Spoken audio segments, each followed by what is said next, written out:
Hey everyone, good to see you. So, something pretty serious is happening right now that we all need to talk about. You might have seen the footage: armed troops on the streets of Los Angeles, military trucks downtown, and protests turning into standoffs with the National Guard. It's not a movie, this is real, and it's raising a question that's been echoing louder and louder lately. Is this the beginning of martial law in America? Now, that phrase, martial law, it sounds dramatic, even extreme. But what's going on right now has a lot of people wondering just how far the government can go and what limits, if any, are left. Here's the part that most folks don't realize yet. Even though martial law hasn't been officially declared, some of the signs we usually associate with it are already in place. Armed soldiers, emergency orders, and local officials being overruled by the federal government. So if you're sitting there wondering, is this still democracy as usual, or is something shifting? You're definitely not alone. Let's talk through what's really going on, what the laws say, and what this could mean for all of us going forward. Because this isn't just about LA. This is about the kind of country we live in and the rules that are supposed to hold everything together. Stick around. This is something every American should understand. And before we go on, I'd love to hear your thoughts. How do you feel when you see the military patrolling American streets? Even if you've never been to LA, what emotions or thoughts come to mind? Let me know in the comments.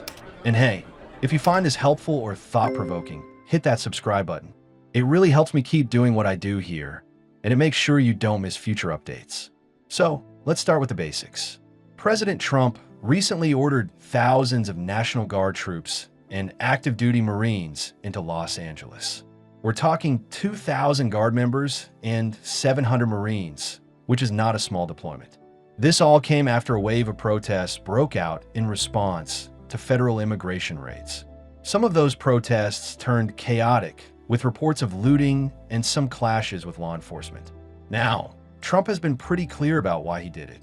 He's calling the unrest a rebellion, saying local leaders like Governor Newsom and Mayor Karen Bass aren't doing enough to restore order. In his words, if federal troops hadn't stepped in, LA would have been obliterated. That's the story coming from the White House. But here's where things get tricky. California's leaders didn't ask for the troops. In fact, they told Trump not to send them. Governor Newsom is now suing the federal government, and LA's mayor says this is a deliberate overreach designed to create chaos. So you've got federal and state governments directly clashing over control, and that's where the legal and constitutional concerns start to come in. You see, under normal circumstances, the National Guard is controlled by state governors. But there's a part of federal law, Title 10, Section 12406, that lets the president federalize the Guard in times of invasion, rebellion, or when the law can't be enforced through normal means. That's what Trump is using right now. But here's the catch. Legal experts are saying that Title 10 is supposed to go through the state's governor.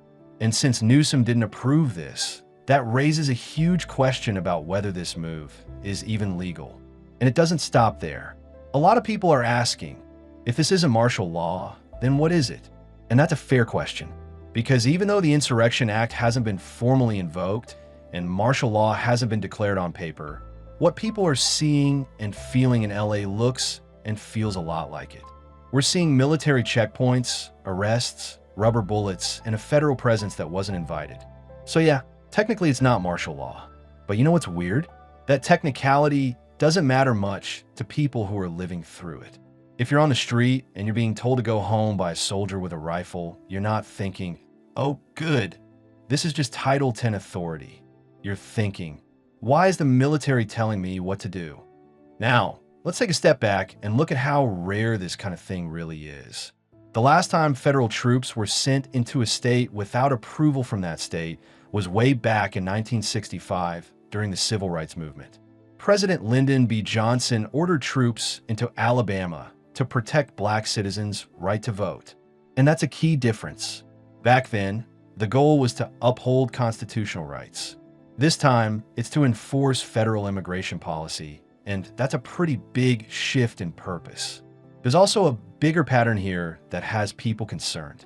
Legal scholars, historians, even some politicians are pointing out that this could be part of a broader move to centralize power at the federal level. more specifically in the executive branch. The Posse Comitatus Act, which is supposed to stop federal troops from acting like police on American soil, is suddenly looking a lot more flexible than we thought. And that's something a lot of folks didn't see coming. Former Labor Secretary Robert Reich actually laid out what he sees as a 5-step process toward martial law. Step 1, declare an emergency. Step 2, bring in federal forces. Step 3, start mass arrests. Step 4, expand detention. Step 5, declare martial law. According to him, we're already at Step 4. That's a sobering thought. Also, there's this document floating around called Project 2025. It's not a secret. It's published by a well-known conservative think tank, the Heritage Foundation, and it outlines how a future administration could reorganize the government to give the president more direct control over federal agencies. Now, that doesn't prove anything by itself, but when you look at what's happening in LA through that lens, it adds a new layer to the conversation. So what does this mean for everyday people like you and me? Well, if you believe in local control, where your mayor and your governor have the final say over your community, this is definitely a big deal. Because what we're seeing now is the federal government stepping in uninvited and taking charge. And the courts will ultimately decide whether or not that was allowed. But even if they rule against the administration, the impact is already here. The precedent is being set. So then you might be thinking, okay, but what about public safety? What if the protests really were out of control? Well, that's a fair concern. No one wants to see violence or destruction. But the problem is, once you normalize this level of military involvement, it becomes easier to justify it next time, even when the situation might not warrant it. And next, there's this other layer, how public opinion shapes what happens next. If most Americans accept this deployment as necessary, then politicians will feel empowered to do it again. That's how democratic norms start to erode. Not all at once, but bit by bit, while people are too overwhelmed or too scared to push back. And guess what? Once those powers are used, they rarely get rolled back. History shows us that emergency powers tend to stick around long after the emergency ends. Another thing to consider is the emotional toll. For people in LA, especially immigrant communities, young people, protesters, and just regular folks who are out there to speak their minds, this changes everything. It's one thing to protest in front of City Hall. It's another thing to do that with helicopters overhead and Marines lining the sidewalk. So, where do we go from here? Honestly, it's hard to say. Lawsuits are already moving forward.